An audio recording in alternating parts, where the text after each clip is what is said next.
The hour of convening having arrived, all members of the House will please report to the floor and take your seats. All members of this House will please report to the floor and take seats. The clerk will ring the bell.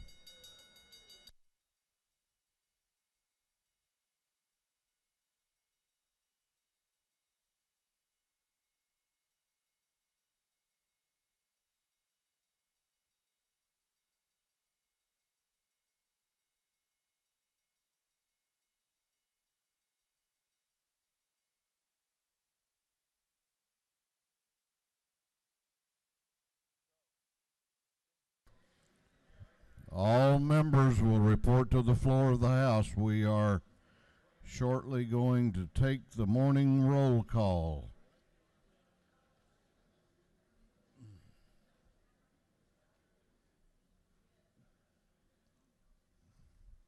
All members present will please vote green to signify their presence in the chamber, and the clerk will unlock the machines.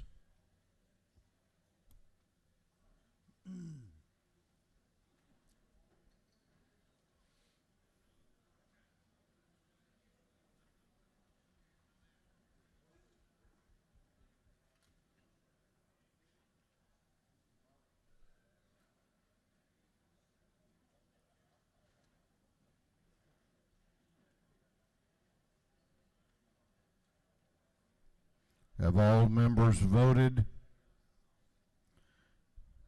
Have all members voted?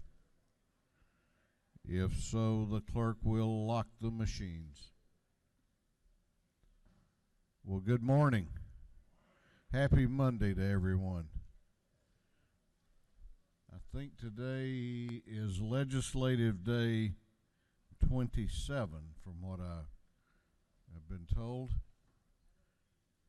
Today is a great day in the cultural history of our nation.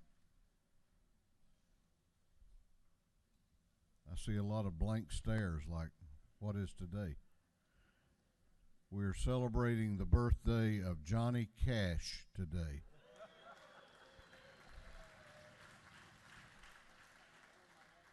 The question will be all day, who will fall in to the burning ring of fire? Doorkeepers will please close the doors and keep them closed. We will begin our day with scripture reading and prayer by the chaplain, after which we will pledge allegiance to the flag of our country. Our chaplain this morning will be introduced by the lady from the 105th House District, Representative Joyce Chandler. Representative Chandler.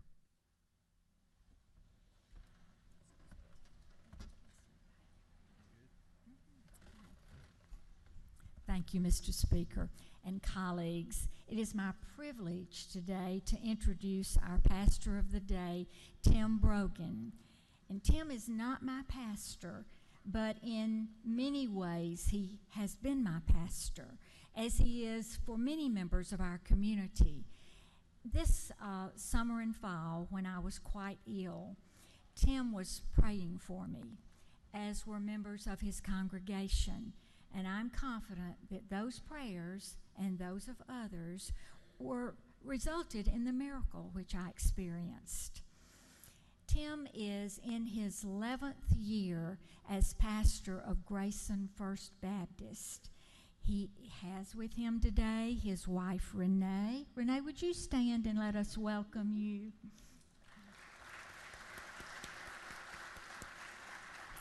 He also has members of his congregation in the balcony to show their support for Pastor Tim, as he is called. On Valentine's Day this year, Tim and his wife celebrated their 30th year anniversary. They have 2 children, Amy, who is a student at the University of Cincinnati studying classical archaeology, whatever that means, and a son, David, who is studying architecture at Kennesaw. When Pastor Tim decided to leave North Carolina to come to Georgia, one of his deacons there said, "You know that the devil went down to Georgia." But Tim came anyway because he knew that he was leaving a state known for the demon deacons and the blue devils. Pastor Tim.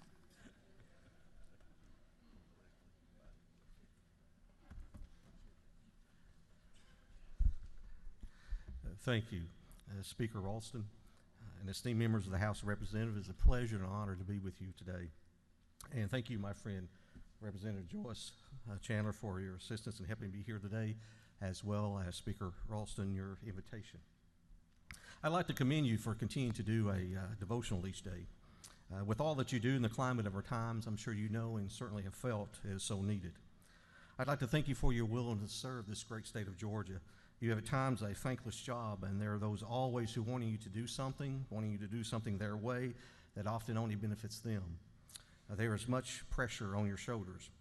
Reminds me of an old gentleman that was up in the North Woods for weeks camping by himself. Each night at dusk, he would build a fire, put a pot of coffee on and a skillet and for some bacon for dinner. As he was sitting one night by the fire, the coffee was bubbling and the bacon was sizzling. He heard this tremendous ruckus in the brush. The sound was like a roaring freight train as trees began to fall over and snap into two, and the biggest bear he'd ever seen came lumbering into the clearing. On the back of this bear, this tough-looking dude with a 7-foot live rattlesnake in his hands. The man shouted and screamed and brought the bear to a skidding halt, bit the head of the rattlesnake off, and flung it into the bush. Then he slid off the bear, turned, and hit him between the eyes, knocking him unconscious. The camper was speechless as this wild renegade ran over to the coffee pot that was boiling, drank it down, grounds and all, grabbed the skillet, drank the bacon grease, and ate the bacon all in one bite. Took some poison ivy, wiped his hands clean, slapped the bear back into consciousness, turned to the camper and said, "Partner, I'm sorry I can't stay and chat for a while, but I've got to keep moving because there's this real bad dude chasing me." I don't know if you've ever felt like you've had a bad dude chasing you, but I'm sure you have felt the weight of many things. You're in a unique place where you do not only hear opposing political views, but personal and religious views as well. And I do not want to add to your burden, but to be a voice of encouragement to you today. I would like to read from the book of Daniel, chapter 2, and verse 27 and following. Daniel and several of his countrymen, young men, had been taken into captivity when their country had been defeated by the Babylonians. Daniel was highly devoted to God. God blessed him, and he soon was part of the men of wisdom who were advising King Nebuchadnezzar. The king had a series of dreams, and the king wanted his wise men not only to tell him the dream, but also to interpret it. You could say that if the king wasn't happy, no one is happy. It's kind of like that old saying, when mama ain't happy, nobody's happy. He calls for his advisors, and they're no help, and it just makes him more furious. He stomps, flexes his kingly muscles, and Daniel and his friends were part of this group of advisors, and they find themselves faced with the same consequences. You can imagine the impossible situation that Daniel faced with his friends. And Daniel called for a time of fasting and time of prayer, then was presented before the king. Here's the words from Daniel 2:27 and following. Daniel answered the king and said, "No wise man, enchanters, magicians, or astrologers can show to the king the mystery that the king has asked. But there is a God in heaven who reveals mysteries, and he has made known to the king Nebuchadnezzar what will be in the latter days. Your dream and the visions of your head as you lay in your bed are these. To you, O king, as you lay in the bed came thoughts of what would be after this. And he who reveals mysteries have made known to you what it is to be. But as for me, this mystery has been revealed to me not because of any wisdom that I have more than all the living, but in order that all the interpretation may be made known to the king and that you may know the thoughts of your mind." So this dream had been given by God to the king so that he would see his heart. This dream or this nightmare was given by God. I don't know if you've ever thought about God entering into your dreams, or at least to disturb, but when God needs our attention, that's exactly what he does. He does whatever is necessary. And it created this impossible situation for all those who were considered an advisor would be put to death if they could not find the right answer. So these men knew it was humanly impossible for them to find this type of answer. And we've all faced some impossible situations from time to time. We have sorts of people and beliefs pulling from side to side, and some of those impossible situations can be political, they can be personal, they can be physical. Did you ever think, though, that some of those impossible things that come to us in life are come to us by the hand of God? And you might think about this. God was going to teach the king one thing, Daniel and his friends another. All the while, God was going to reveal himself to the entire world. You see, impossible situations are the proving ground of our faith. Now, some of us think, I don't need my faith to be proven that well or to be increased that much. But when God, again, works best in impossible times. Daniel called everyone together and called them to a time of prayer and fasting. This was a very serious thing. Daniel didn't read up on dream interpretations. He didn't call his friends to pull their thoughts. He asked them to pray, which reveals something to us. Impossible situations should move us to God, because only God has the answers for all things in life. And prayer is the best and effective source for stability. Now, after Daniel received the answer, he did something before he went to the king. You may think, what? Our lives are in danger here, Daniel. Nothing could be more important than getting to the king with the information, the answer. But Daniel had gathered all of his friends together for a time to worship. And so this teaches us something as well. The worship of God will release the pressures of life. It will help us see God is really in control. And that was part of the dream, is that showing that God is in control and not the king. God gave this dream to reveal many things. He revealed to King Nebuchadnezzar what was going to happen for hundreds and thousands of years coming, from the time of Babylon to the Roman Empire and well beyond. So the impossible reveals that God is working his plan for the world. And that's important for us to know as we have all kinds of decisions to make. God is so involved in our lives that he talked to one king and used 4 men to really speak to the entire world. That's an amazing thing. Does God really talk to us, or is that God really that involved in our lives? Jesus said that God knows us so well and is so involved in our lives that he knows the hairs of the head, or numbers the hairs of our head are numbered. For some of us, that's kind of easy. For some of us, that's kind of hard. Despite the interference with human philosophies and the great human intellect, they are all powerless to reveal the mysteries of a great God. So, when the impossible comes and hits us, we need to turn to faith in God, pray, call our friends to pray with us, and then we can see the greatness of God to unfold before us. Would you stand to pray with me?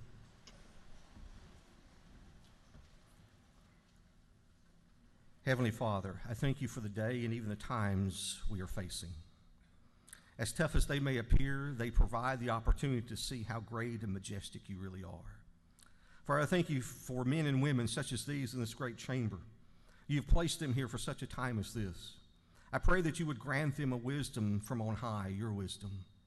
It is your wisdom that will help us to navigate the impossibilities of life. I pray that decisions that must be made, that you would grant them keen insight, strengthen them to bear up under the weight, so much so that when we come out on the other side, we would clearly see it was by your hands, it was through your wisdom, it was through your might and power, and you, oh God, would receive glory, praise, and honor. So much so, God, that it would cause not just the great state of Georgia, but these United States and the watching world to take notice of your work in and through us. And this I pray in the great name of Jesus, and amen. Let's lay together. I pledge allegiance to the flag of the United States of America and to the republic for which it stands, one nation, under God, indivisible, with liberty and justice for all. Tim, thank you. Thank you, sir. Well, thank you, sir. I appreciate being here. Thanks for the invitation. We'll get a picture here. Okay. Oh, come on. Doorkeepers will unlock the doors.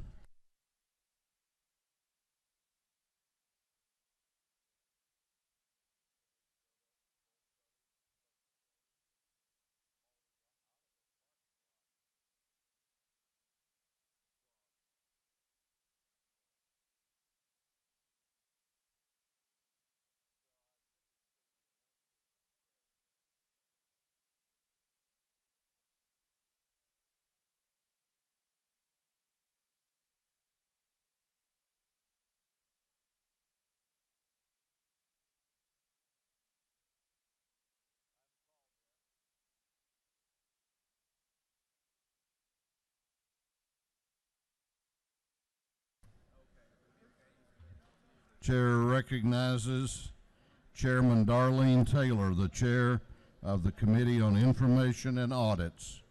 Mr. Speaker, your Committee on Information and Audits has reviewed the proceedings from the previous legislative day and found them to be correct. Chairman Taylor, the chair of the Committee on Information and Audits, reports that the journal of the previous legislative day has been read and found to be correct. Is there any objection to the confirmation of the journal? The chair hears none, and the journal is confirmed. The clerk will read the resolution establishing the order of business for the day. Mr. Burns, on our 59th, moves the following be established as the order of business during the first part of the period. Unanimous consents. Introduction of bills and resolutions, first reading and reference of House bills and resolutions, second reading of bills and resolutions, report of standing committees, first reading and reference of Senate bills and resolutions, morning orders. Is there any objection to the adoption of the resolution establishing the order of business for the day? The chair hears none, and the resolution is adopted. First reading of bills and resolutions. The clerk will read. House Bill 1003 by Representative Ralston, the 7th. A bill being entitled an act to amend an act providing the method of election for the members of the Board of Education in Gilmer County. Intergovernmental coordination. House Bill 1004 by Representative Jones, the 91st, Mitchell, the 88th, Carter, the 92nd, Kendrick of the 93rd, Stevenson, the 90th, and others. Bill be entitled an act to amend Article 5 of Chapter 36 and Title 36, the official code of Georgia annotated relating the limitation on annexation. Governmental affairs. House Bill 1005 by Representative Gonzalez of the 117th, Dreyer of the 59th, Kendrick the 93rd, Hughley of the 136th, Oliver of the 82nd, and others. Bill be entitled an act to amend Chapter 1 of Title 51 of the official code of Georgia annotated relating the general provisions for torts. Judiciary. House Bill 1009 by Representative Gertler of the 8th, Stover of the 71st, Brockway of the 102nd, Caldwell of the 20th, and Peasold of the 133rd. Bill be entitled an act to amend Title 36 of the official code of Georgia annotated relating to local government. Ways and Means. House Resolution 1319 by Representative Gonzalez of the 117th, Trammell of the 132nd, McGowan of the 138th, McLean of the 100th, Buckner of the 137th, and others. A resolution creating the House Study Committee on expanding Georgia law prohibiting discriminatory wage practices. Industry and Labor. House Resolution 1320 by Representative Stevens and 164th. A resolution creating the House Study Committee on Georgia Public Schools calendars. Education. House Resolution 1321 by Representative Cox of the 108th, Cooper of the 43rd, Lott of the 122nd, Cannon of the 58th, Spencer of the 180th, and others. A resolution creating the House Study Committee on high-risk exposure to HIV and hepatitis B and C. Special rules. House Resolution 1342 by Representative Bentley of the 139th, Williams of the 168th, Powell of the 32nd, Howard of the 124th, Hughley of the 136th, and others. A resolution recognizing Representative Lynn James and dedicating a road in his honor. Transportation. House Resolution 1343 by Representative Earhart of the 36th. A resolution creating the Joint Study Committee on State Tuition Assistance for Independent College Students. Higher Education. Senate Bill 74 by Senator McCoon of the 29th. The bill being entitled an act to amend Code Section 1511-684 of the official code of Georgia annotated relating the conduct of a hearing. Juvenile Justice. Senate Bill 363 by Senator Brass of the 28th, Miller of the 49th, Cowser of the 46th, Gooch of the 51st, Kennedy the 18th, and others. Bill being entitled an act to amend Chapter 2 of Title 21 of the official code of Georgia annotated relating the elections and primaries generally. Governmental Affairs. Senate Bill 373 by Senator Tippins of the 37th, Miller of the 49th, Cowser of the 46th, Gooch of the 51st, Hill of the 4th, and others. Bill be entitled an act to amend Code Section 15-6-2, the official code of Georgia annotated relating the number of judges of superior courts. Judiciary. Senate Bill 375 by Senator Ligon of the 3rd, Stone of the 23rd, Gooch of the 51st, Schaefer of the 48th, Kirk of the 13th, and others. Bill be entitled an act to amend Article 1 of Chapter 5 of Title 49, the official code of Georgia annotated relating to children and youth services. Judiciary. Senate Bill 377 by Senator Strickland of the 17th, Miller of the 40th, Martin of the 9th, Jones of the 25th, and Huffstetler of the 52nd. Bill being entitled an act to repeal Article 8 of Chapter 7 of Title 50 of the official code of Georgia annotated relating to the State Workforce Development Board. Industry and Labor. Senate Bill 397 by Senators Watson of the 1st, Stone of the 23rd, Cowser of the 46th, Hustetler of the 52nd, Kirk of the 13th, and others. Bill be titled an act to amend Chapter 37 of Title 36 of the Official Code of Georgia annotated relating to the acquisition and disposition of real and personal property. Governmental Affairs. Senate Bill 402 by Senator Gooch of the 51st, Cowser to the 46th, Kennedy the 18th, Miller to the 49th, Ginn to the 47th, and others. Bill be titled an act to enact the Achieving Connectivity Everywhere Act to amend Titles 32, 36, 48, and 50 of the Official Code of Georgia. Ways and Means. Senate Bill 405 by Senator Miller to the 40th, Tippins to the 37th, Jackson to the 2nd, Cowser to the 46th, Harbin to the 16th. Bill be titled an act to amend Part 3 of Article 7 of Chapter 3 of Title 20 of the Official Code of Georgia annotated relating to Georgia Student Finance Authority. Higher Education. Senate Bill 427 by Senator Kennedy, the 18th, Stone of the 23rd, Tillery the 19th, Cowser the 46th, Jones the 22nd, and others. Bill be titled an act to amend Code Section 19-6-15 of the Official Code of Georgia annotated relating to child support in the final verdict or decree. Judiciary. That completes first readers. Second reading of bills and resolutions. The clerk will read. House Bill 991 by Representative Rhodes of the 120th, a bill to amend an act changing the method of electing members of the Board of Education of Putnam County. House Bill 992 by Representative Lott of the 122nd, a bill relating to emergency medical services. House Bill 993 by Representative Stevens of the 164th, a bill relating to general provisions related to bona fide coin-operated amusement machines. House Bill 994 by Representative Marin of the 96th, a bill to amend an act creating a new charter for the city of Norcross. House Bill 995 by Representative Newton of the 123rd, a bill relating to general provisions applicable to counties, municipal corporations, and other governmental entities. House Bill 1000 by Representative Holcomb of the 81st, a bill relating to physicians, assistants, and others. House Bill 1001 by Representative Taylor of the 79th, a bill relating to incorporate the city of Vista Grove. House Bill 1002 by Representative Park of the 101st, a bill relating to employment security. House Bill 1006 by Representative Setzler of the 35th, a bill relating to sexual offenses. House Bill 1007 by Representative Cox of the 108th, a bill relating to courts. House Bill 1008 by Representative Reinders of the 152nd, a bill relating to elections and primaries. House Resolution 1295 by Representative Rakestraw of the 19th, resolution recognizing Mr. L. Douglas Griffith and dedicating a road in his honor. House Resolution 1296 by Representative Schofield of the 60th, a resolution creating the House Study Committee on Service Animals for the physically and mentally impaired persons. House Resolution 1317 by Representative Welch of the 110th, a resolution creating the House Study Committee on reforming real property taxation. House Resolution 1318 by Representative Park of the 101st, a resolution creating the House Study Committee on Comprehensive Health and Long-Term Care of Georgia's Aging Population. House Resolution 1341 by Representative Cox of the 108th, resolution proposing amendments to the Constitution so as to authorize the General Assembly to provide for additional penalties or fees for offenses involving criminal or traffic laws to be used for student and school safety measures. Through second readers.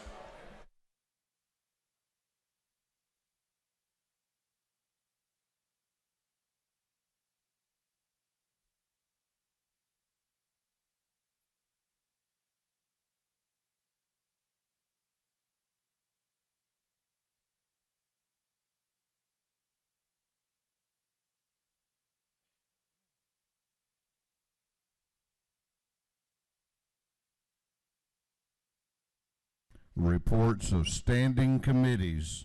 The clerk will read. Representative Smith, on the 134th District, Chairman on the Committee on Insurance, submitted the following report. Mr. Speaker, your Committee on Insurance has had into consideration the following bills of the House and instructed me to report the same back to the House with the following recommendations. House Bill 818, due pass by substitute, respectfully submitted Representative Smith of the 134th District, Chairman.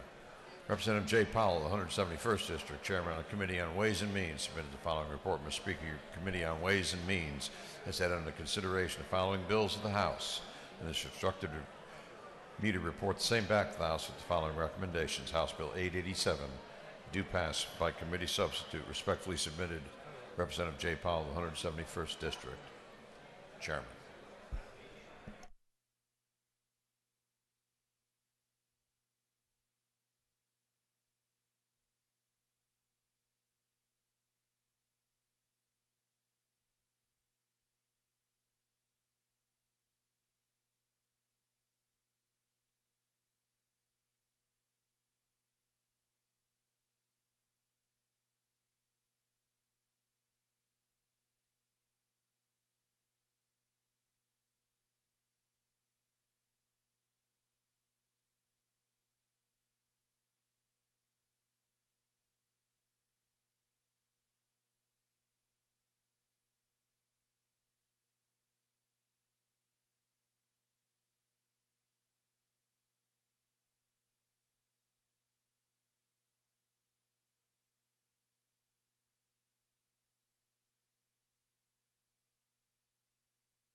The chair recognizes Representative Douglas to introduce the Doctor of the Day.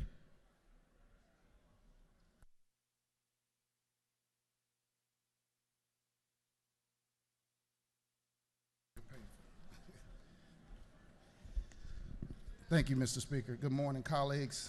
I have the proud honor of introducing my friend and my neighbor to the Capitol. Dr. Todd Smith, MD, is an orthopedic surgeon in practice for 25 years in Metro Atlanta and is the co-founder of Ortho Atlanta, which has 14 offices throughout the Metro Atlanta area. He is also on the board of directors of the Georgia Orthopedic Society and Piedmont Healthcare. And he is also on the board of council of the American Academy of Orthopedic Surgeons. He and his wife, Lena Smith, lives at Lake Spivey in Jonesboro. And she is a great actor, so you guys look her up. And I'm proud to present Doctor of the Day, Todd Smith.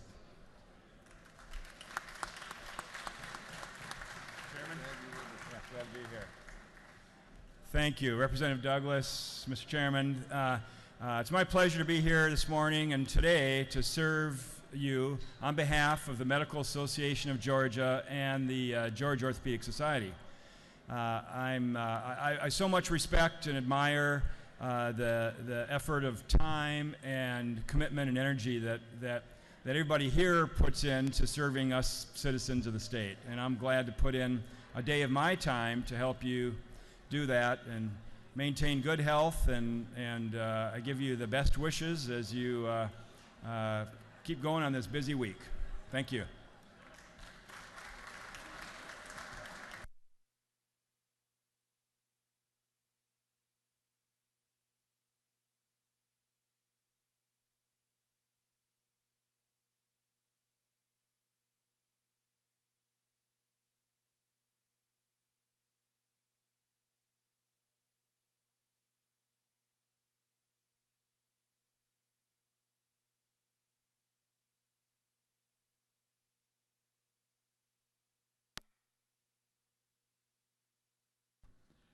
We are about to go on to morning orders.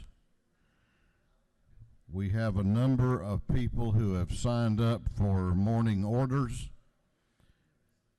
and today is Legislative Day 27.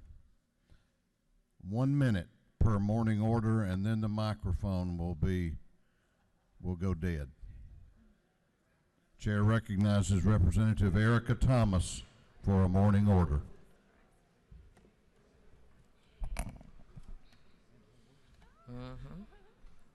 Thank you, Mr. Speaker, and thank you, colleagues. Today is the first annual Foster Care Day at the Capitol. And thank you. And it is my honor to be one of the first foster youth to ever be elected to any state legislator in America.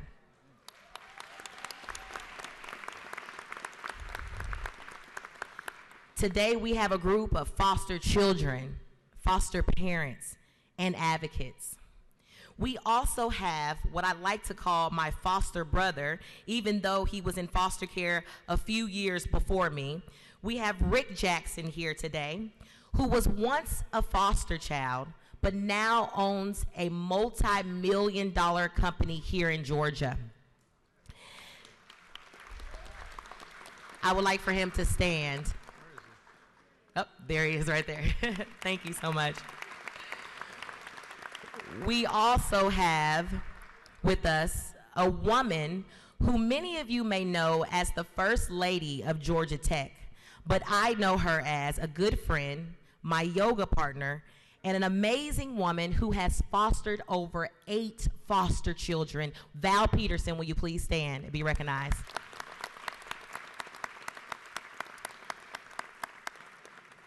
So as today is the first Foster Care Day at the Capitol, I want you to know that we will have many, many more days like this.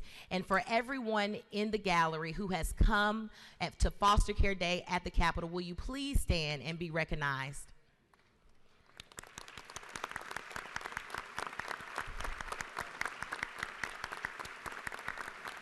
Thank you, Mr. Speaker.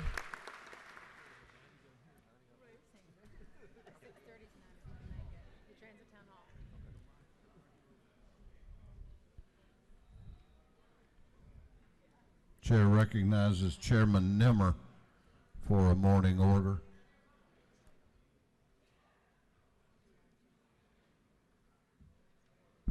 Thank you, Mr. Speaker, and ladies and gentlemen of the House. It is my distinct privilege to be before you this morning to bring recognition to an amazing group of young men and an outstanding coach in the state of Georgia who over this past year clinched the GHSA AAA State Golf Championship. Howard, it's not you. I would like to bring attention to these young men and their coach, Stuart Stipe. If you gentlemen could stand. And House, if you would, help make them feel welcome.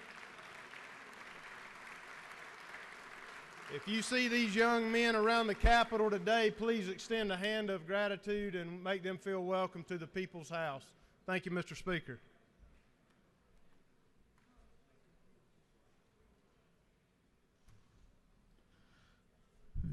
Chair recognizes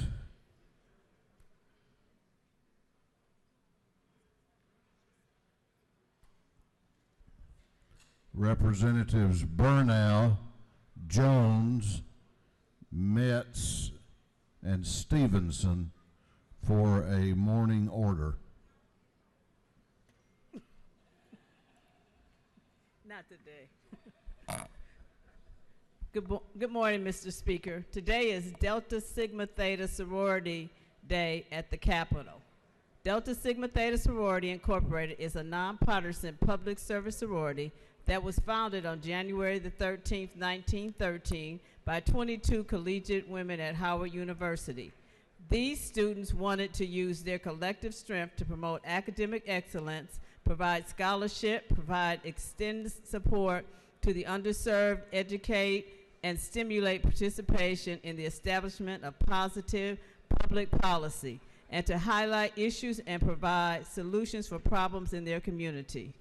The organization has initiated more than 250,000 predominantly African American college-educated women and has 950 plus chapters worldwide.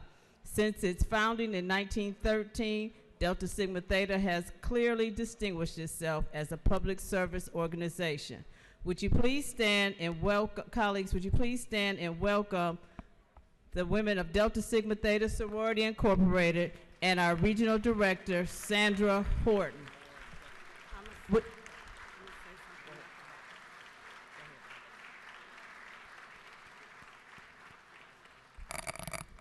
In addition to recognizing our Southern Regional Director, I would like to recognize my chapter president, Camille Smith Ziegler of the Atlanta Alumni Chapter. And we have two doorkeepers here that's a member of the same chapter, Helen Kelly and Maddie Matthews.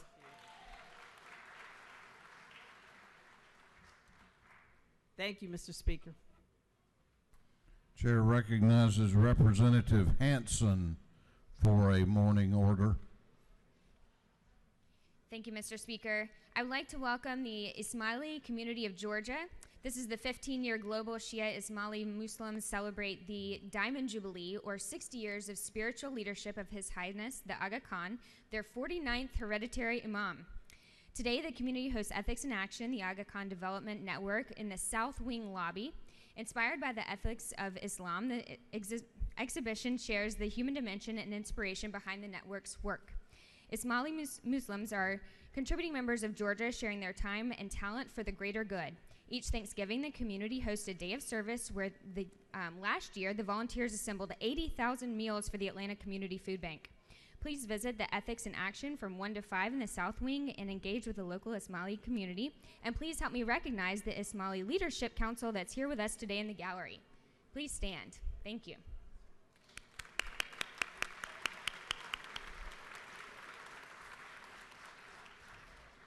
Chair recognizes Representative Abel Mabel Thomas for a morning order.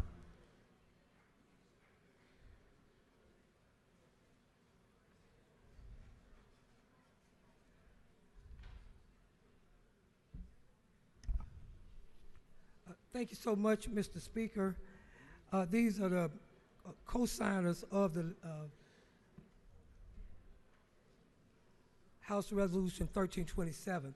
And I am so honored today to be able to present to you the great legendary George Clinton of the Funkadelics.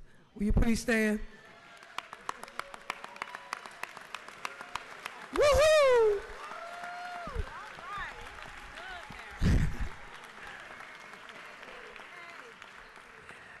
After nearly half a century of performing, touring, and writing, George Clinton and Parliament Funkadelics are still household names.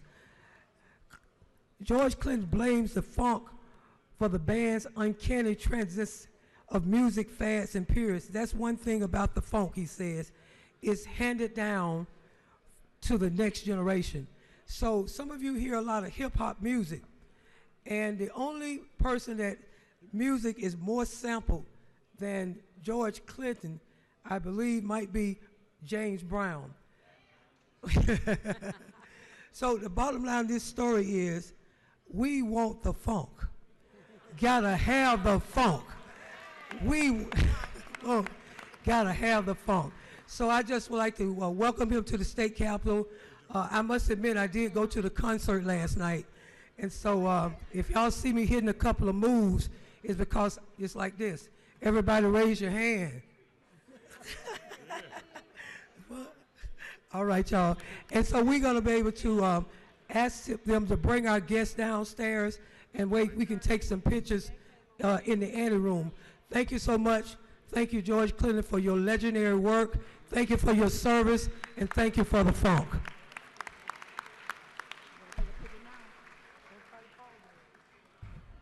Chair recognizes Representative Doreen Carter for a morning order.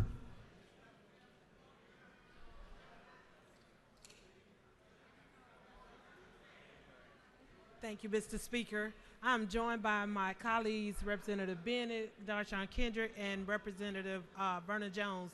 Today we have with us, I'm excited, my predecessor as the president of the Greater Lithonia Chamber of Commerce, and members of the Greater Lithonia Chamber of Commerce are here with us. Would you all please welcome them to our house? If you would stand, I don't know where they are. Oh, there you are. Hey, y'all. Thank you. Chair recognizes Chairman Buddy Harden for a morning order.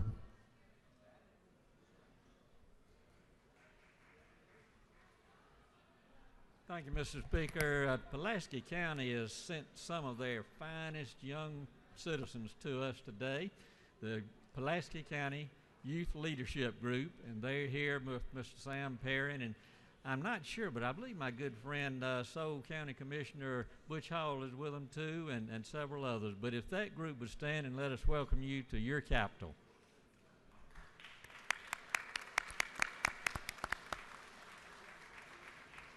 Chair recognizes Chairman Bubba Epps for a morning order. Thank you, Mr. Speaker. Colleagues, I want to introduce you to a group of a political science class from Twiggs Academy in Twiggs County. They're in our gallery, have a keen and just a burning passion for our state government and the processes and the procedures we go through here. If they'll stand, they're accompanied by my wife, Catherine, and their teacher, Mr. Worship. High school class from Twiggs Academy. Welcome to our capital. Thank you, Mr. Speaker. Chair recognizes Chairman Ron Stevens and Representative Petrie for a morning order.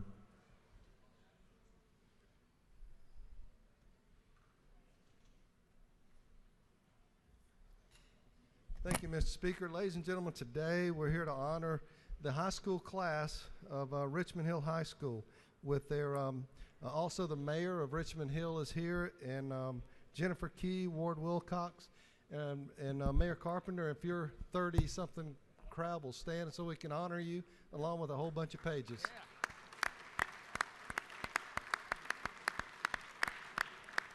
Thank you, Mr. Speaker. Chair recognizes Representative Gilliard for a morning order. Thank you, Mr. Speaker. Good morning, my brothers and sisters. Today we rise to recognize in the gallery these ladies and gentlemen with the distinguished hats as they stand right now from Savannah, Georgia. They're the 2015 winners of the MLK Drum Major Award for Organization of the Year. They work with our youth and our community, do an outstanding job with mentorship. They are Omar Temple, 21. Would you welcome them to the People's House?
Chair recognizes Representative Smith for a morning order.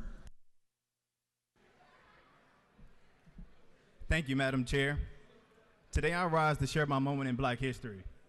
Mary McLeod Bethune was born on July 10, 1875 in Maysville, South Carolina. She was a leading educator and civil rights activist. She grew up in poverty as one of 17 children born to former slaves. Bethune became the one and only child in her family to go to school when a missionary opened a school nearby for African American children. Bethune later received a scholarship to Scotia Seminary, a school for girls in Concord, North Carolina. After graduating, she began her career as a teacher. For nearly a decade, Bethune worked as an educator. She believed that education provided the key to racial advancement. And to that end, Bethune founded the Daytona Normal and Industrial Institute for Negro Girls in Daytona, Florida in 1904. Starting out with only 5 students, she helped grow the school to more than 250 students. Bethune served as the school's president and remained its leader even after it was combined with the Cookman Institute for Men in 1923. The merged institution became known as Bethune-Cookman College. The college was one of the few places that African American students could pursue a college degree. In addition to her work at Bethune-Cookman College, Bethune did much to contribute to American society at large. She served as president of the Florida chapter of the National Association of Colored Women for years. Bethune also became involved in government service, leading her expertise to several presidents, including President Calvin Coolidge, which invited her to participate in a conference on child welfare for President Herbert Hoover. She served on the Commission on Home Building and Home Ownership and was appointed to a committee on child health. But her most significant role in public service came from President Franklin D. Roosevelt. In 1935, Bethune became a special advisor to President Roosevelt on minority affairs. That same year, she also started up her own civil rights organization, the National Council of Negro Women. After spending several years as one of the nation's leading educators and activists, Mary McLeod Bethune died on May 18, 1955. And since her passing, Bethune has been honored in many ways. In 1973, she was inducted into the National Women's Hall of Fame. The U.S. Postal Service issued a stamp in her likeness in 1985. She will always be remembered for her advancement of the rights of both African Americans and women. Thank you, and that is my moment in Black history.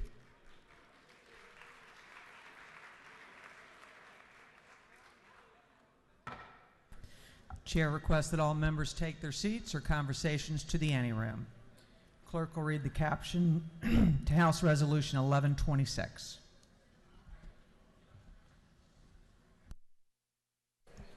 House Resolution 1126 by Representative Caldwell of the 131st, a resolution recognizing and commending Megan Gregg, and for other purposes.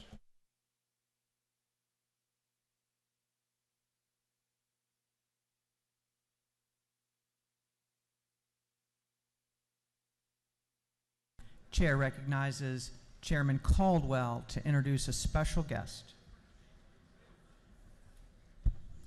Thank you, Madam Speaker. Ladies and gentlemen, I have a distinct honor today to introduce to you the SEC Player of the Entire Year for 2017. This young lady is from Hollandville, Georgia. Hollandville has one caution light. The only bad thing I can say about her, she did all these outstanding athletic as well as academic awards from the University of Tennessee. And I even wore this god-awful tie today. But she is going to the pharmacy school at UGA this coming fall. Very briefly concerning Megan, she's here with her mother and father, Brad and Kathy Gregg. They are peach farmers and are certainly good friends of my seatmate, Representative Dickey. She is an All-American in athletics. She is also an academic scholar All-American from the University of Tennessee. She has a 3.5 grade point average. She made All-American last year. She's nominated again for All-American this year. She's first in slugging percentage in the entire SEC in her school, fourth in home runs all time. But most importantly, she is a student athlete and also very grounded in her faith and her country and her belief in what's good. And I can say for all of us that have children, I would hope that my children would aspire to be like this young lady who's grounded in faith, works hard, and is also a great athlete. I present to you Megan Gregg.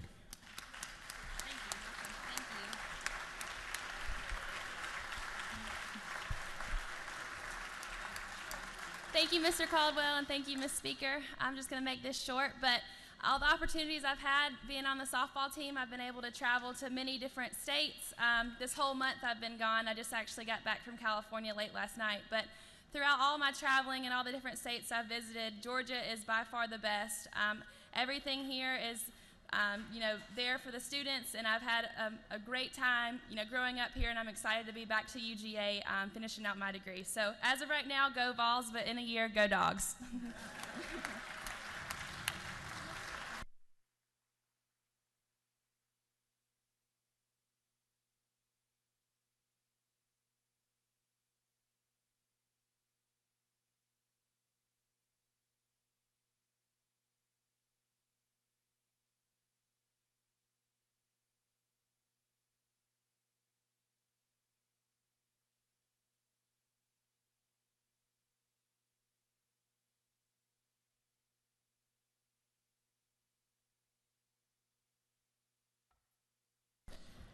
Clerk will read the caption to House Resolution 1069. 1069. House Resolution 1069 by Representative Nimmer of the 178th, a resolution commending the Pierce County High School competition cheerleading team on their undefeated season and for other purposes.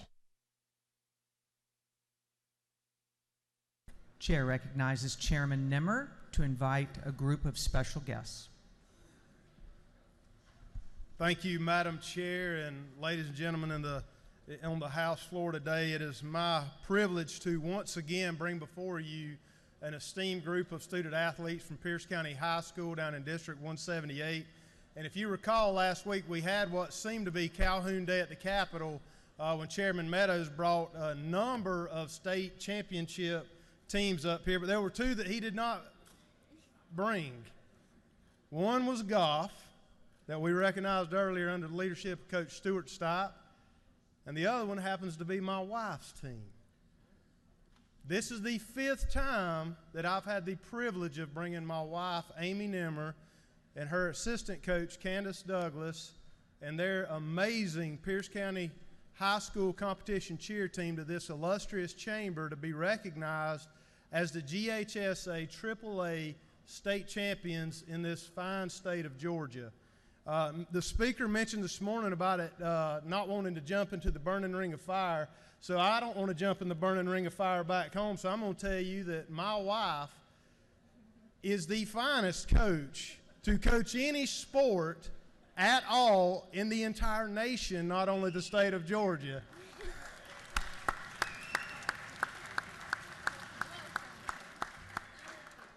Get the brownie points when you can. I do have the privilege of representing this fine institution known as Pierce County High School. The community, the district, and the parents and all involved have supported these girls tremendously over the years. They have laid down the foundation for what is a proud tradition in Southeast Georgia to represent with class and represent with a high achievement in the world of student athleticism. And I would like to introduce to you, House Chamber, Miss Amber Taft, the captain of the state championship Pierce County High School cheerleading team. Thank you, Madam Chair, ladies and gentlemen of the House, and Representative Chad Nimmer. It is an honor, and I'm humbled to be here today on the behalf of my team, our school, and our community. The past 3 years have been such a privilege to be able to win 3 consecutive state titles. My team and I would not be here today without the support of our school administration, the community, and our coaches, Miss Amy and Miss Candace. To stay humble throughout the season, our motto is Philippians 2:3, which is to put others before ourselves and do nothing out of selfishness. Without Amy and Candace and their passion for the sport of cheerleading, I would not be the athlete, student, or person I am today without them, my team, and most importantly, God. Thank you again for the privilege to be here today. As always, go Bears.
Clerk will read the caption to House Bill 760.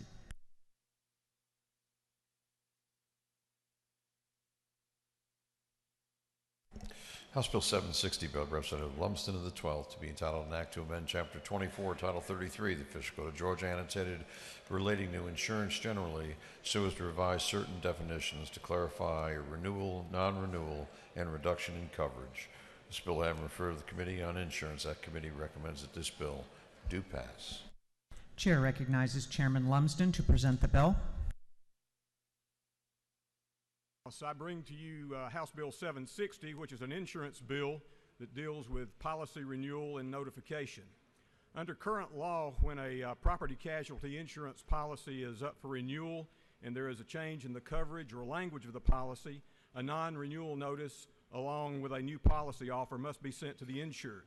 This is often confusing to the insured often thinking the company is canceling their policy and no longer wants to do business with them. It also creates additional paperwork. This bill allows the insurance company to notify the insured of any change to the policy or policy language by means of a change notice rather than a non-renewal notice.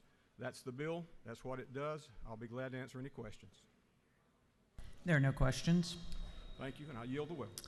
The representatives yielded the well.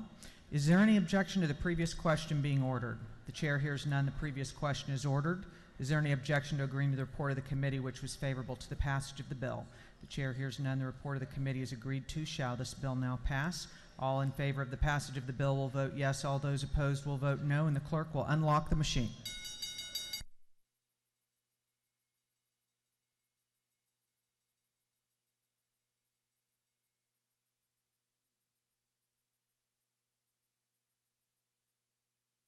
Have all members voted?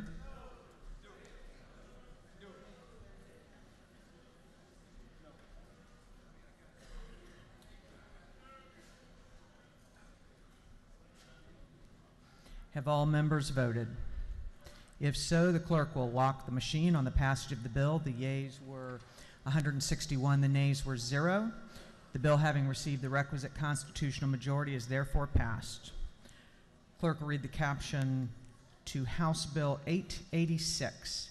House Bill 886. House Bill 886 by Representative Watson of the 172nd. To be entitled an act to amend Article 1 of Chapter 8 of Title 48 of the Official Code of Georgia annotated relating to state sales and use taxes so as to provide for the cooperation of the Department of Revenue and the Department of Agriculture. This bill having been referred to the Committee on Agriculture and Community Affairs. That committee recommends that this bill do pass by committee substitute. Chair recognizes Chairman Watson to present the bill. Thank you, Madam Speaker. Members of the House, I do bring before you today HB 886. This is better known as the Gate Bill. It's updates to the Gate Bill. And all we're doing here is trying to increase the integrity of an already excellent program that supports our #1 industry in the state of Georgia, and that's agriculture. And the first thing that we're doing is we're increasing the threshold to qualify for this piece of legislation from $2,500 to $5,000.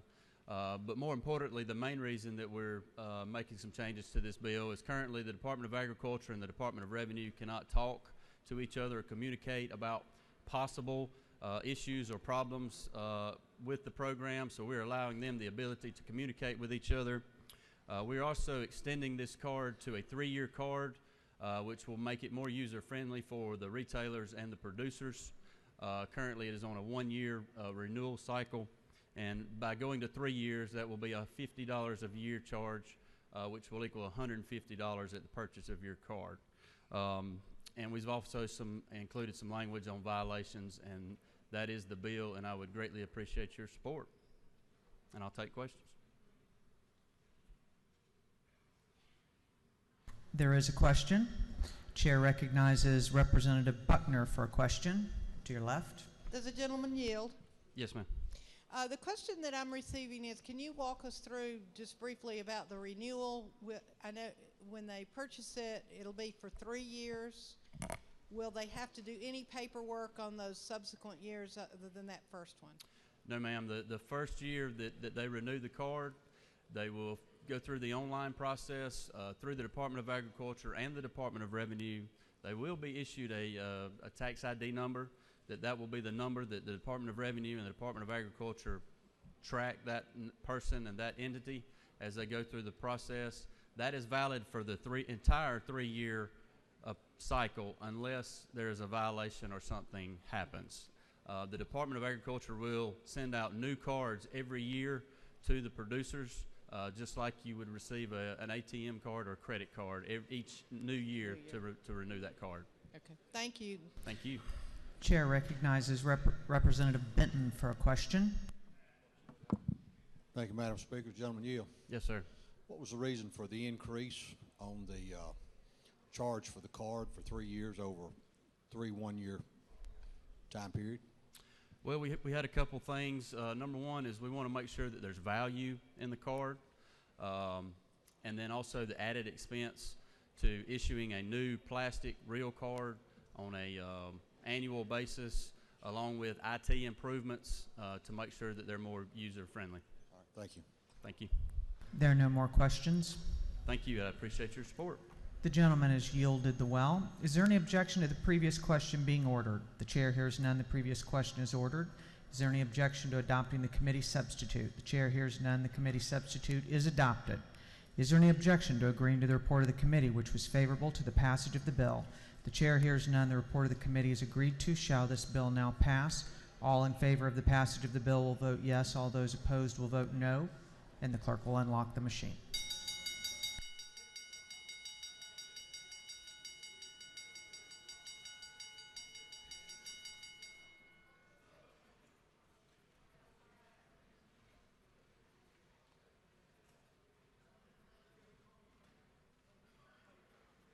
Have all members voted? Have all members voted? If so, the clerk will lock the machine. On the passage of the bill, the yeas were 165, the nays were 3. The bill, having received the requisite constitutional majority, is therefore passed.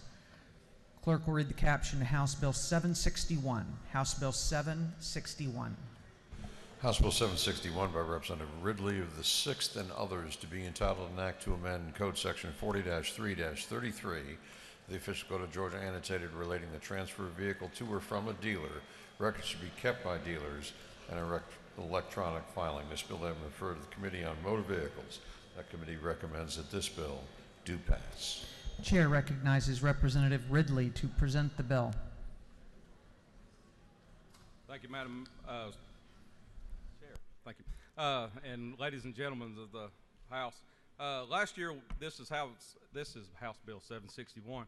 Last year we did House Bill 412, which had to do with electronically filing of titles. We had a little issue with that whenever the Department of Revenue ruled it out, and we started having some serious issues later on.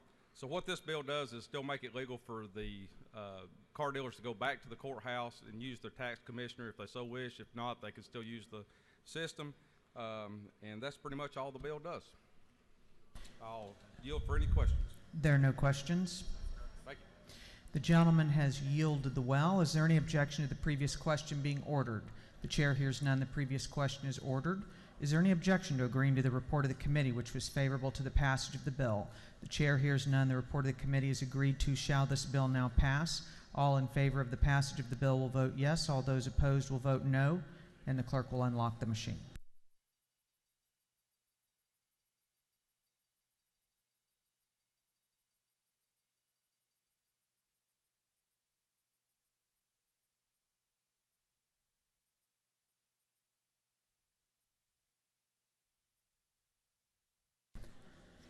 Have all members voted? Have all members voted? If so, the clerk will lock the machine. On the passage of the bill, the yeas were 160, the nays were 5. The bill, having received the requisite constitutional majority, is therefore passed. Clerk will read the caption to House Bill 392. House Bill 392.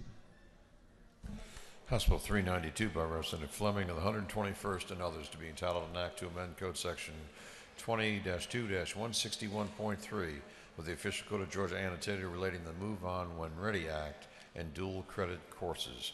This bill having referred to the Committee on Higher Education, that committee recommends that this bill do pass by committee substitute. Chair recognizes Representative Fleming to present the bill. Thank you, Madam Speaker. Ladies and gentlemen of the House, House Bill 392 makes an adjustment to our dual enrollment or Move On When Ready program.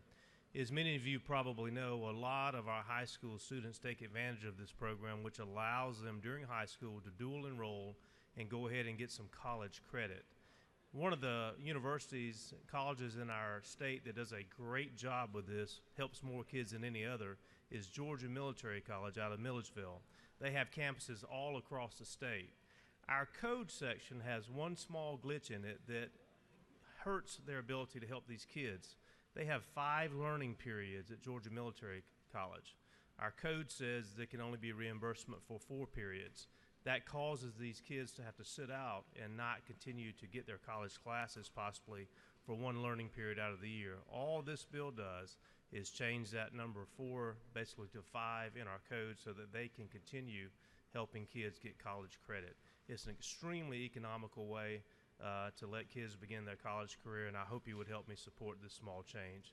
Madam Speaker, I'd be happy to try to answer any questions any members may have. The chair recognizes Representative Williams to the gentleman's left for a question. Thank you, Madam Speaker.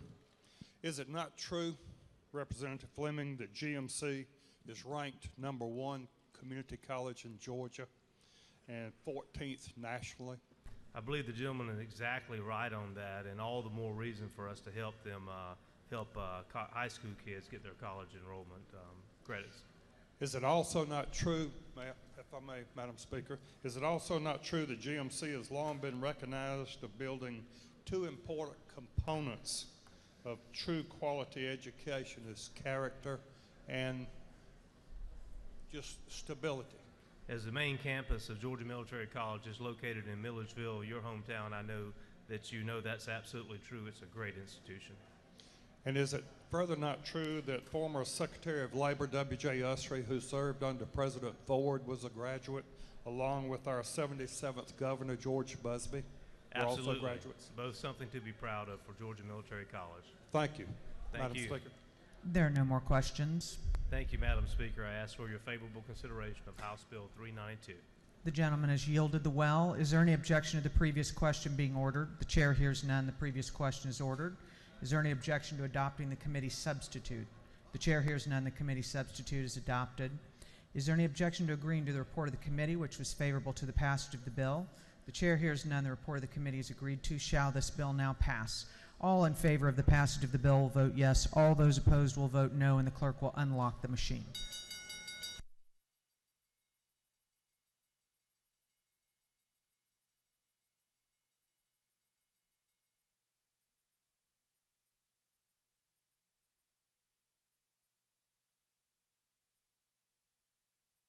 Have all members voted? Have all members voted? If so, the clerk will lock the machine on the passage of the bill. The yeas were 168, the nays were 0. The bill, having received the requisite constitutional majority, is therefore passed.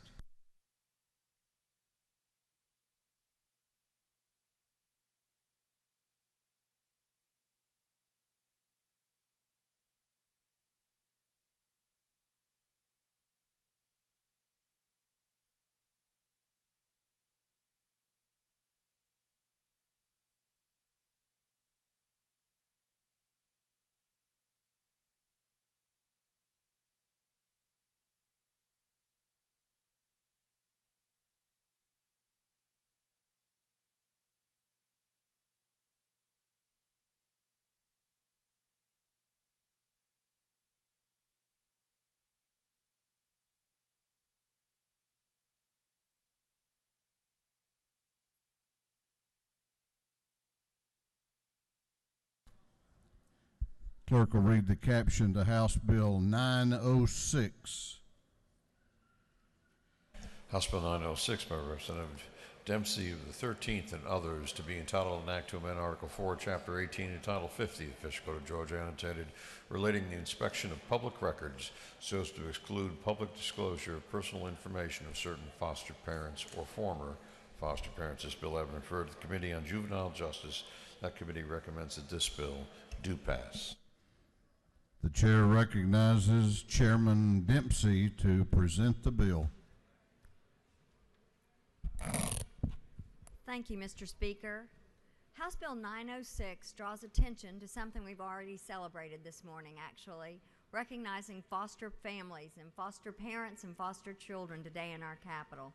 It extends to foster parents and former foster parents a protection already afforded to state employees, the privacy of their personal information, by expanding an exemption from disclosure in the Open Records Act. This removes a potential hurdle to recruiting and retaining quality caregivers to our state's foster children. Protecting state employees Personal information has caused no problems with legitimate journalists seeking to report on operations at DFACS and the performance of foster parents in their capacity as caregivers. The request comes today from the Division of Family and Children Services because earlier this year a request was made to seek information on all foster parents. It was not meant in a harmful way, but it made us aware of the challenge that would be to expose everyone who has made such a great commitment and stepped up to help take care of Georgia's children.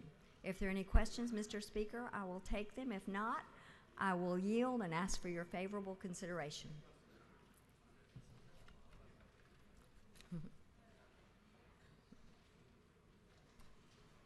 You have no questions. Thank you. Is there any objection to the previous question being ordered? The chair hears none. The previous question is ordered. Is there any objection to agreeing to the report of the committee, which was favorable to the passage of the bill? The chair hears none. The report of the committee is agreed to. Shall this bill now pass? All those in favor of the passage of House Bill 906 will vote aye. Those opposed will vote no, and the clerk will unlock the machine.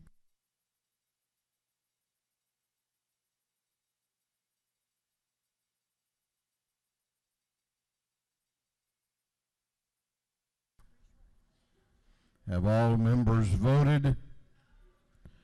Have all members voted?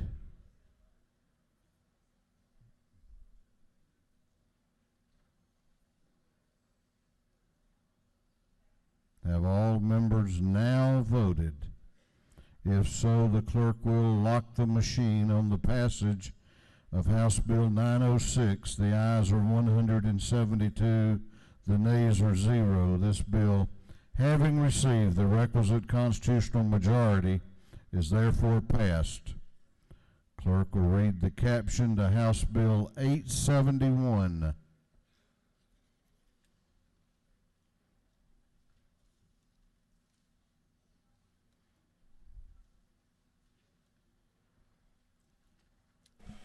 House Bill 871 by Representative LaRicchia of the 169th, to be entitled an act to amend Chapter 8 of Title 48 of the Official Code of Georgia annotated relating to sales and use taxes so as to create an exemption from state sales and use tax for 50% of the sales price of manufactured homes. This bill having referred to the Committee on Ways and Means, that committee recommends that this bill do pass by committee substitute. The chair recognizes Representative LaRicchia to present the bill. Thank you, Mr. Speaker.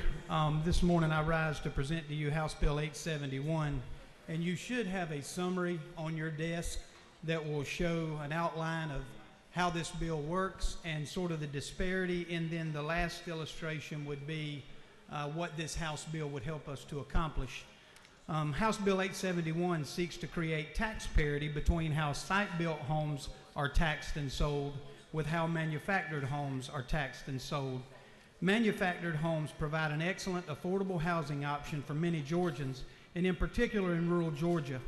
This is, however, a fairly significant sales tax disparity between new site-built homes and manufactured homes. If you'll take a look at that summary, under new site-built homes, and for the sake of easy math, because that's what I need, if you bought a $100,000 new site-built home, the only part of that home that is sales and taxes is the materials only.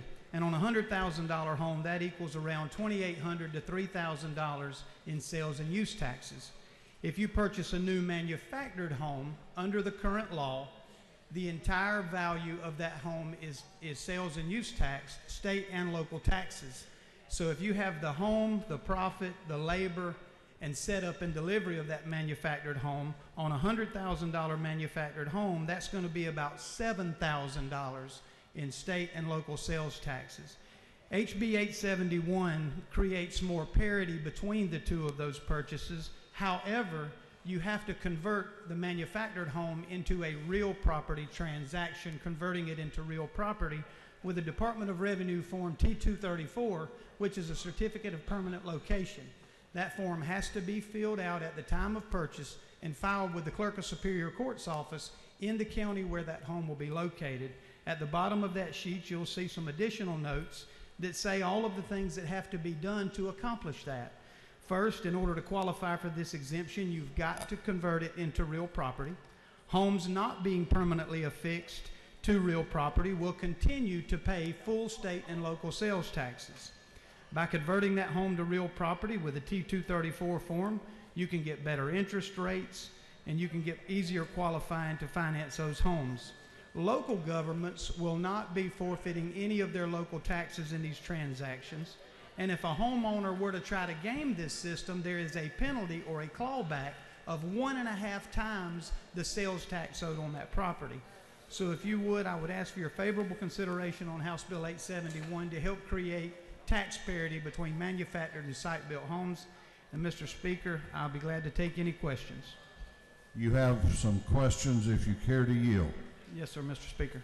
Chair recognizes Chairman Welch to your left for a question. Does the gentleman yield? Yes, sir. The manufactured homes that will be exempt, are they constructed here and assembled here in the state of Georgia, or are they assembled elsewhere and brought in? Most of them are, because if you get too far away from home, then it's not affordable to ship that house over about 200 to 300 miles. So most of the manufactured homes purchased in Georgia are in fact built in Georgia out of Georgia materials. Does the gentleman further yield? Yes, sir. And so when those homes are manufactured in the state of Georgia for sale in the state of Georgia, there is a sales tax that is paid through the manufacturing of that home. Is that correct? No, sir. If you're a qualified manufacturer, you don't pay any sales taxes on the materials and to build that home. It is paid by the purchaser at the retail property. Okay, thank you. Do you further yield? Yes, sir. Chair recognizes Representative Al Williams to your left for a question. Thank you, Mr. Speaker. Will the gentleman yield? Reluctantly to my friend, yes, sir, I do. Is it not true that manufactured homes are a significant and real part of quality housing in rural Georgia particularly? Yes, sir. The gentleman knows exactly of which he speaks. Is it not further true that $2,000 becomes a significant amount by the majority of people that are purchasing these homes for permanent residency? Yes, sir. Thank you very kindly for bringing this bill. Yes, sir. And to that point, that also creates lower interest rates, converting it to real property, real estate transaction, and easier financing options for the purchaser.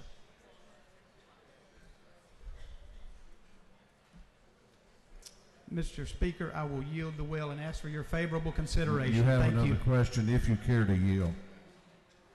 I'm going to ask you to please vote for HB 871. Thank you so much. Gentleman has yielded the will. Is there any objection to the previous question being ordered? The chair hears none. The previous question is ordered.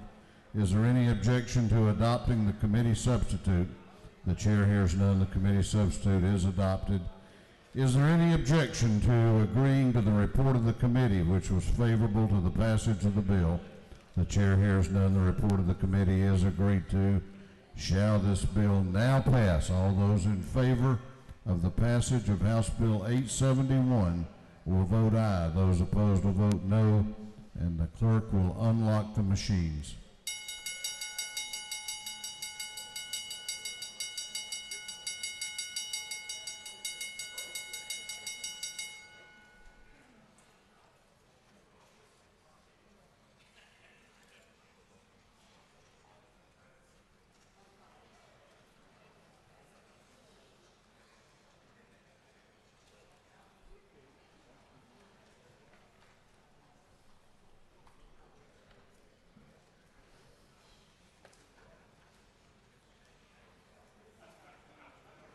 Have all members voted? Have all members voted? If so, the clerk will lock the machine. On the passage of House Bill 871, the ayes are 168, the nays are 3. This bill having received The requisite constitutional majority is therefore passed. Clerk will read the caption to House Resolution 1103.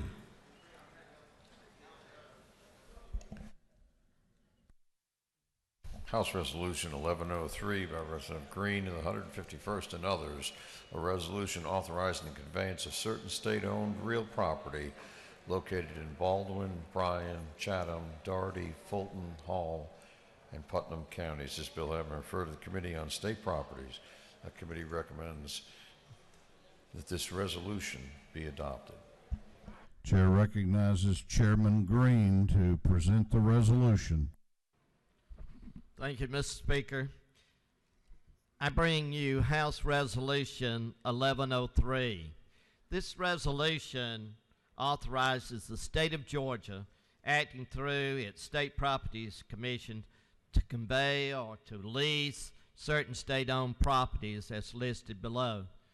And you will see that in your bill, the House Resolution there, 1103. Mr. Speaker, if there's no questions on this, this is our annual conveyance for the state. I appreciate a yes vote on this particular House resolution. If there's no questions, I yield the well. You have no questions. Is there any objection to the previous question being ordered? The chair hears none. The previous question is ordered. Is there any objection to agreeing to the report of the committee, which was favorable to the adoption of the resolution?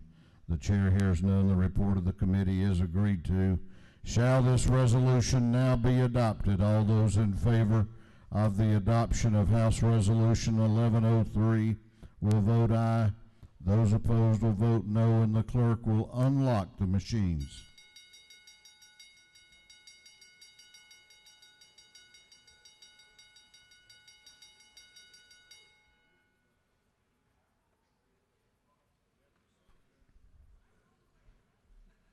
Have all members voted? Have all members voted? If so, the clerk will lock the machines on the passage of House Resolution 1103. The ayes are 169, the nays are 0. This resolution, having received the requisite constitutional majority, is therefore passed. Clerk will read the caption to House Resolution 1104.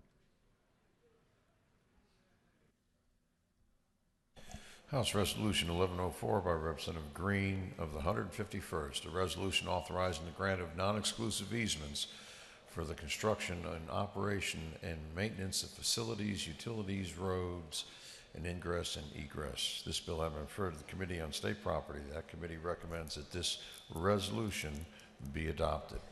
Chair recognizes Representative Donahue to present the resolution. Thank you, Mr. Speaker, ladies and gentlemen of the House. This resolution, H.R. 1104, authorizes the state of Georgia, acting through the State Properties Commission, to grant easements over certain state-owned properties. That's our public utility companies like Georgia Power, Jackson EMC, Pike Electric. This is to make sure that if we have storms or certain problems, that they can have access to get to the cables they need to fix, power lines, etc. I would appreciate your favorable vote on this, as we need to process throughout the year. You have no questions. Thank you. Is there any objection to the previous question being ordered on House Resolution 1104? The chair hears none. The previous question is ordered. Is there any objection to agreeing to the report of the committee, which was favorable to the adoption of the resolution? The chair hears none. The report of the committee is agreed to. Shall this resolution now be adopted? All those in favor of the adoption of House Resolution 1104 will vote aye. Those opposed will vote no, and the clerk will unlock the machines.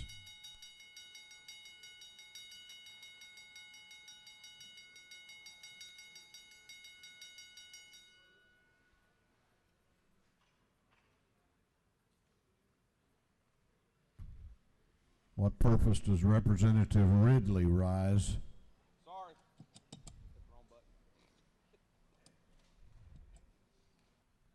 He waves. Have all members voted? Have all members voted? If so, the clerk will lock the machines on the passage of House Resolution 1104. The ayes are 169, the nays are 0. This resolution having received the requisite constitutional majority, it is therefore adopted. Clerk will read the caption to House Bill 721. House Bill 721 by Representative Powell, the 32nd, to be entitled an act to amend Code Section 40-5-27, the official code of Georgia, annotated relating the examination of applicants so as to revise the criteria by which the Department of Driver Services shall authorize licensed driver training schools. This bill having referred to the Committee on Motor Vehicles. That committee recommends that this bill do pass by committee substitute. Chair recognizes Chairman Alan Powell to present the bill. Thank you, Mr. Speaker, and ladies and gentlemen of the House. I bring you today House Bill 721. This came out of the Motor Vehicle Committee, and this is a bill that had been asked for by the Department of Driver Services. This allows a couple of things. One is it allows that they extend the third-party testing for the folks that are getting their driver's licenses to the schools, to the licensed driving schools. Originally in the bill, they had asked for 10 years, and there's an amendment on your desk that the Rules Committee passed that lowered that to a 5-year. And let me explain, because there was a lot of questions that came from some of the members about that, why there was a period of time. Historically, the Department of Driver Services, when they issue a driver's license, or since they regulate the DUI schools, there's always been a known factor that these schools at some point, every so many years, some of them sort of go awry at being legitimate in how they issue licenses. Some of them might sell a DUI certificate, or they may sell a driving certificate to be sure they passed. And the experience level over at Driver Services has always been that schools that have been in business the longest are the schools that they have the least to worry about any misconduct in how they issue these licenses. So that's the reason we had dropped that from 10 to 5 years to pacify some of the questions that were out there. Also, it solidifies the new day of educating students that they can use online courses as far as the 30-hour part of the courses go. And that's what this bill does, ladies and gentlemen, and I'd appreciate your consideration, and I'll be glad to answer any questions. You do not have any questions. Thank you, Mr. Speaker.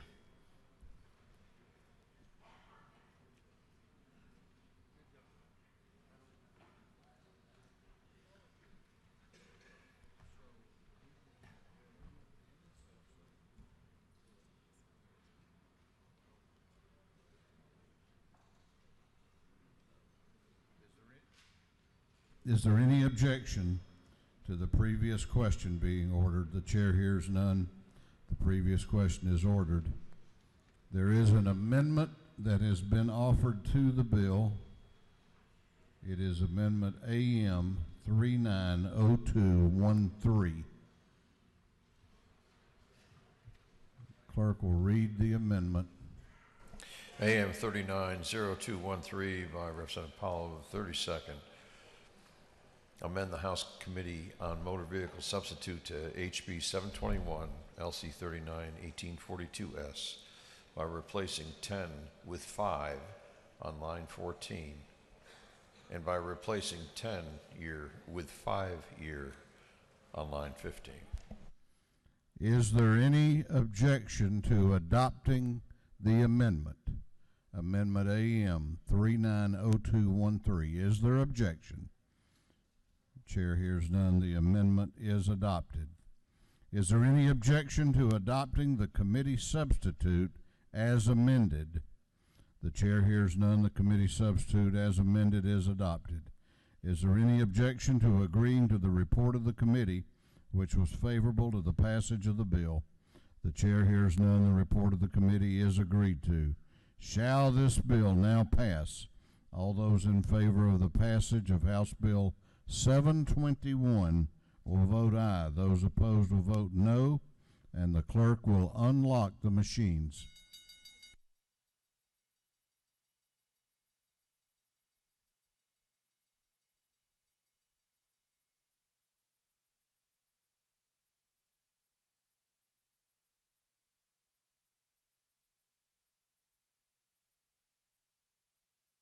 Have all members voted?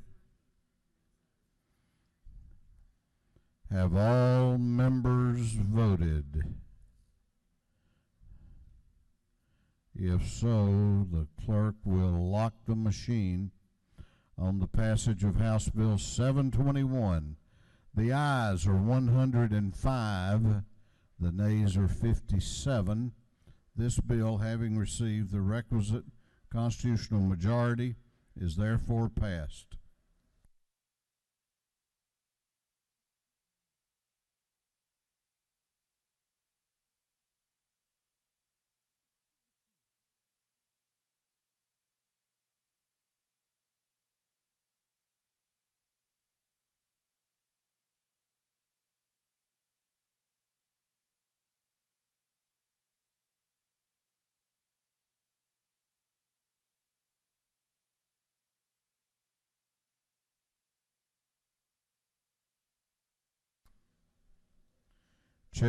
Clerk will read the caption to House Bill 703.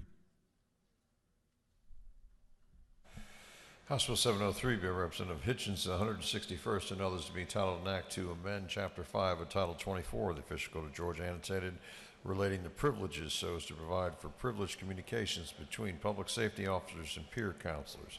This bill having referred to the Committee on Public Safety and Homeland Security, that committee recommends that this bill do pass by committee substitute. Chair recognizes Chairman Hitchens to present the bill. Thank you very much, Mr. Speaker and members of the House. As everyone here probably knows, I come up here fairly frequently to carry bills for public safety and the military, and most of them aren't very glitzy or glamorous, but they require these organizations to do these in order to operate efficiently and in accordance with the law. This bill isn't one of them.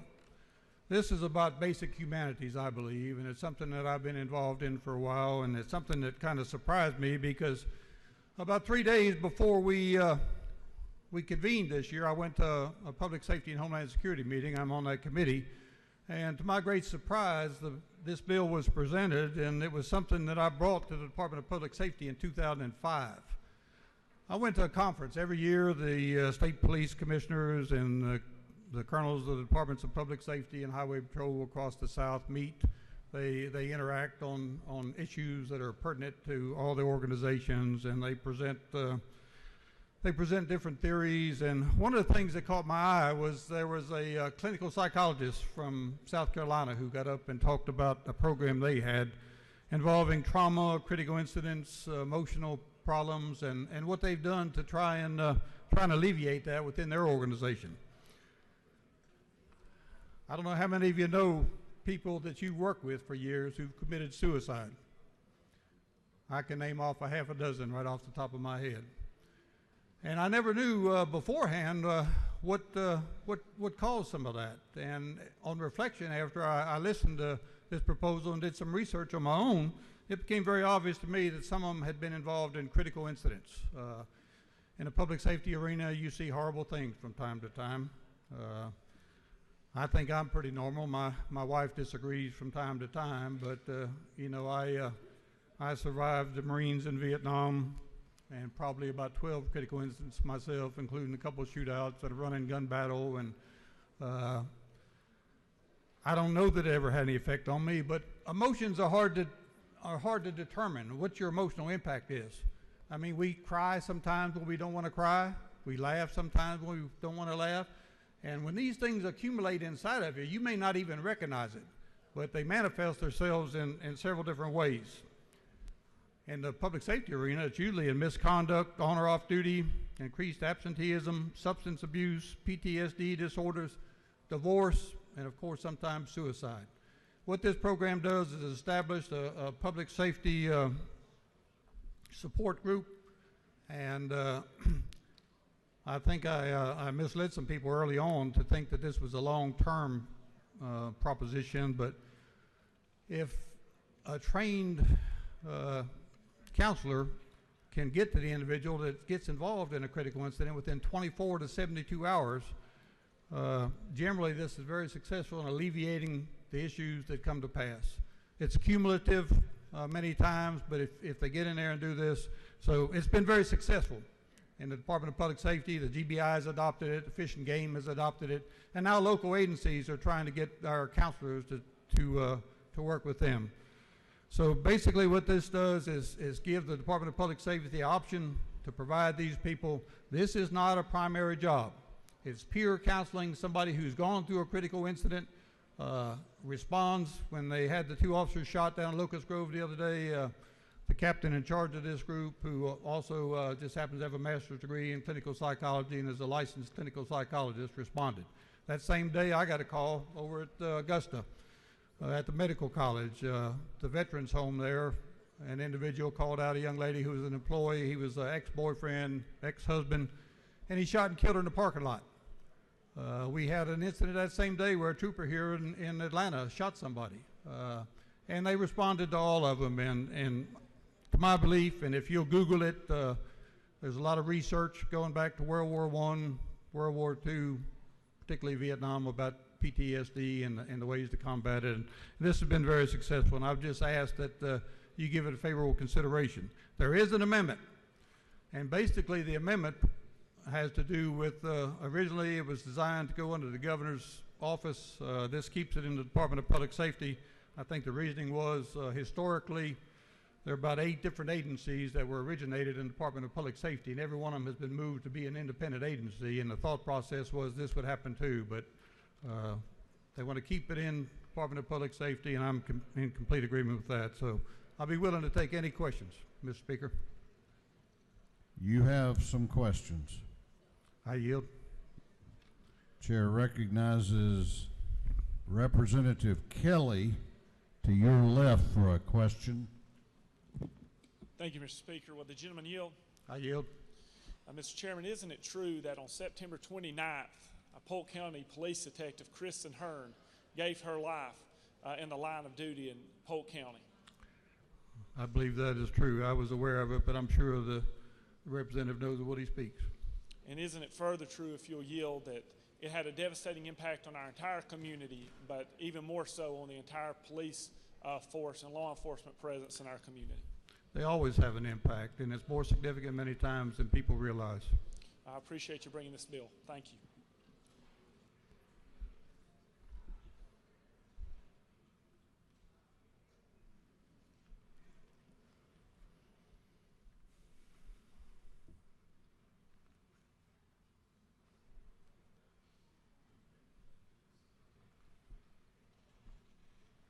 Do you further yield? I yield. Chair recognizes Chairman Taylor to your right for a question. Thank you, Mr. Speaker. Gentleman, yield. I yield. Thank you. Colonel, I want to thank you for bringing this bill. As you and I know, this some of the effects of this are cumulative over years of intense stress and all. But you know, we talk about when people's cup gets full or sometimes run over. I do appreciate you bringing this bill, sir. Thank you.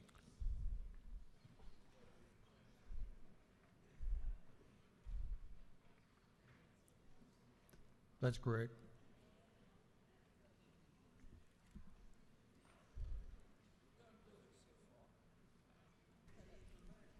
Do you further yield? I yield. Chair recognizes Representative Rogers to your right for a question. Will the gentleman yield? I yield. Is it not true, sir, based on your experience as a former colonel in the State Patrol, the cost is fairly overwhelming to train public service personnel, and that this, besides the obligation that we may have to offer the counseling is also a great investment for the state of Georgia. Well, I think it's an investment. You know, it probably costs over $100,000 to train a state trooper.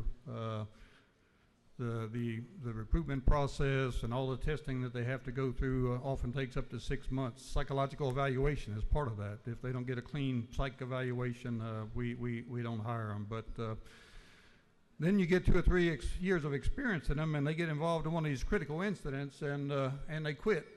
You probably got a couple $100,000 invested in them, and then you have to start all over again training somebody else, plus you lose the experience.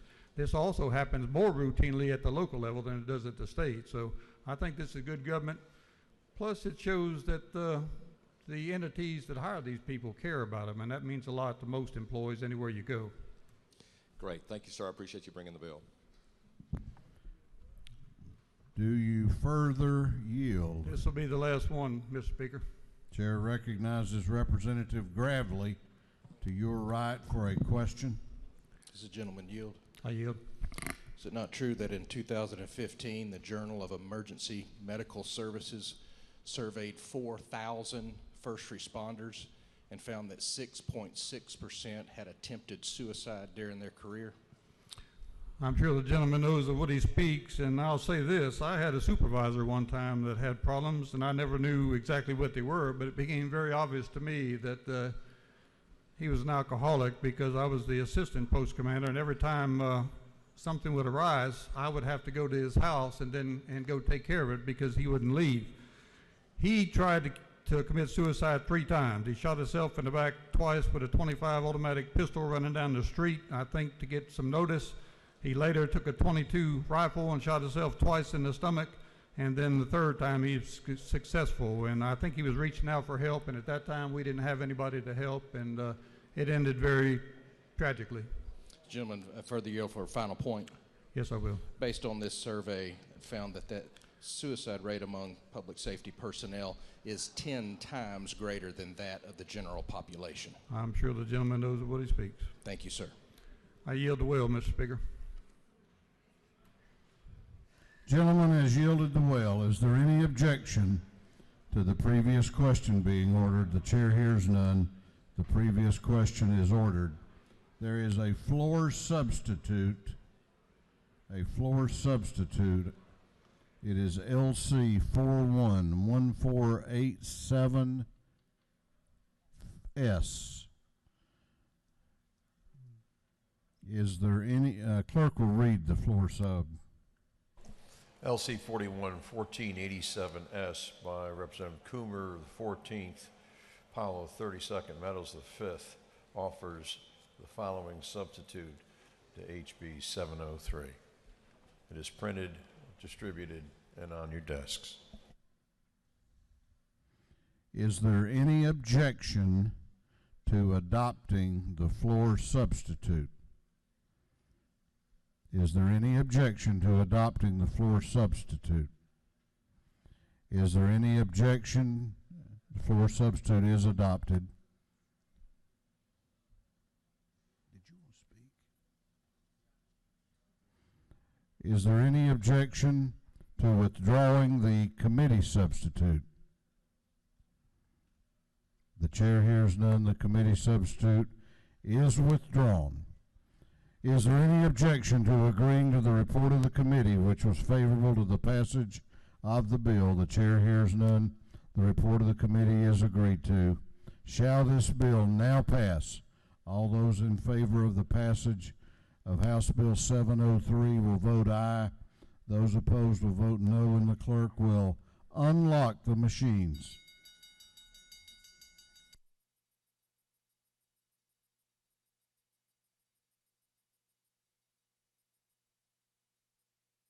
Have all members voted?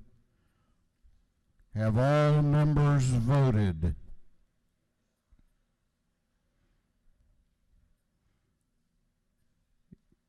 If so, the clerk will lock the machines. On the passage of House Bill 703, the ayes are 172, the nays are 0.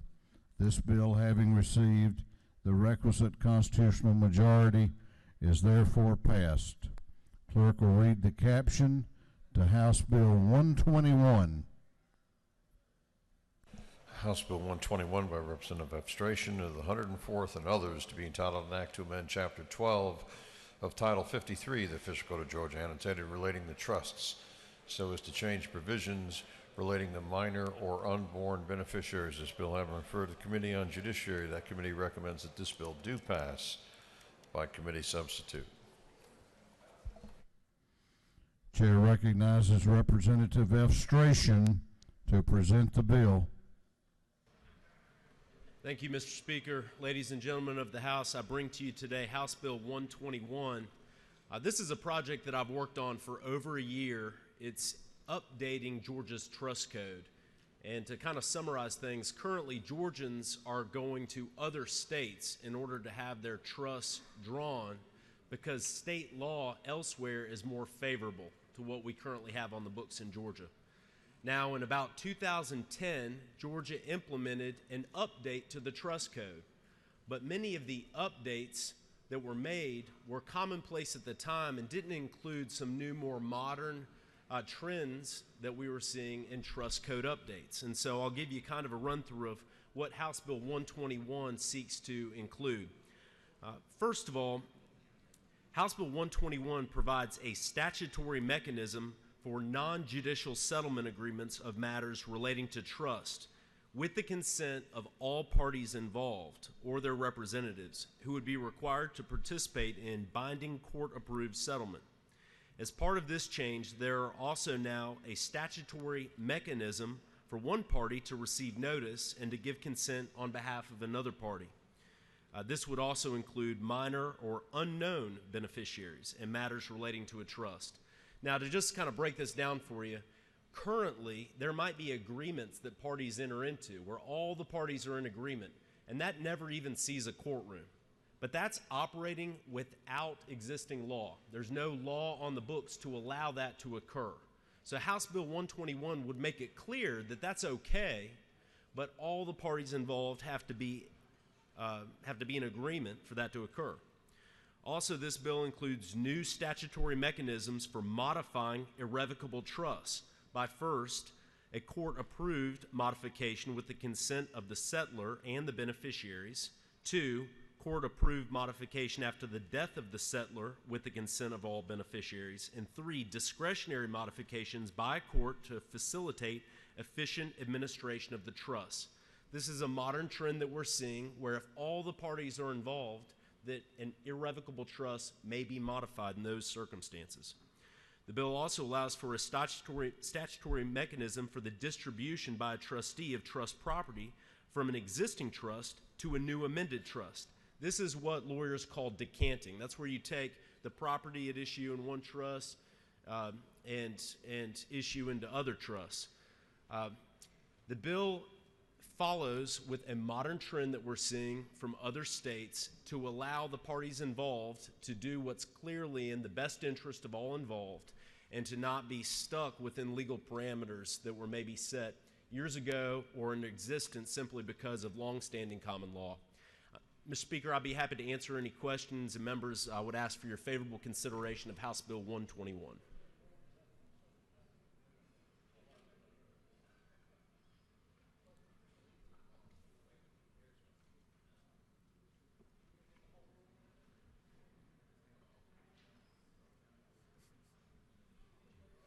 You have a number of questions. Do you yield? Yes, sir. Chair recognizes the chair of the Judiciary Committee, Chairman Willard, to your right. Thank you, Mr. Abstration, for bringing this great piece of legislation. You didn't touch on it, but I want to bring to the body's attention. You also have in here the change and do away with the rule against perpetuities, which you didn't touch on. Is that correct? Well, we wouldn't be doing away with it. It would be extended from 90 to 360 greatly years. Modifying it. Yes, sir. And in doing so, we're going to be able to allow all those persons who have violated the rule over the years to be released from incarceration in our state. Is that true? We might relieve some first-year law students from the trauma of trying to interpret it. And I want to say what you've got here is a bill that really is in keeping with what is, you call it modern trend, but it's really statutes that have been adopted in other states, uniform provisions from the National Uniform Statutory Commission, as well as our own fiduciary committee in Georgia dealing with lawyers that have this as their primary field of practice. That's they correct, desire to Mr. have all Chairman. this done. Thank you. Yes, sir. Do you further yield? Yes, Speaker. Chair recognizes Chairman Beverly to your left for a question. Does gentleman yield? Yes, sir. Following up with Chairman Willard's question, you're moving in perpetuity from a lifetime plus 21 years, according to the code section, to 9 lifetimes if you go to 360 years. What is the rationale behind Yes, sir. that? So under existing law, it's 90 years, and that's set by statute. This would make it 360, which is a multiple of 90. The reason for some states in the U.S. have gone to 500 years. Some states have gone to 1,000 years, or at least one state has. Other states within the Southeast have much more favorable treatment. This would allow for Georgia to be consistent with those other states that have a higher number than 90. And this is really dealing with more complex trust transfer issues, and individuals who are asking for trust to be drawn care about what the state law is. And as I mentioned before, the issue that we're really dealing with here is Georgians feeling the need to go to other states to have their trusts created.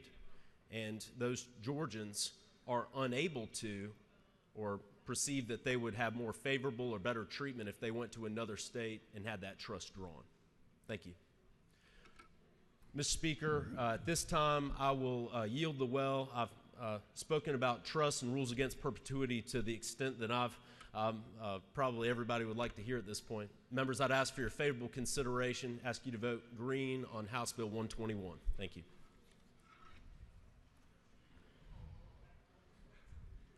I was hoping you were going to take a while longer. I was enthralled.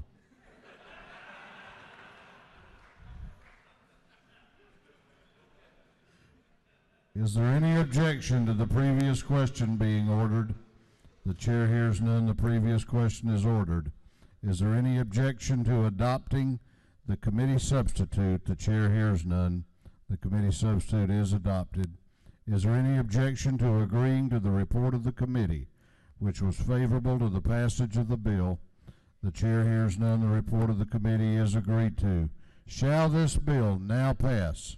All those in favor of the passage of House Bill 121 will vote aye. Those opposed will vote no, and the clerk will unlock the machines.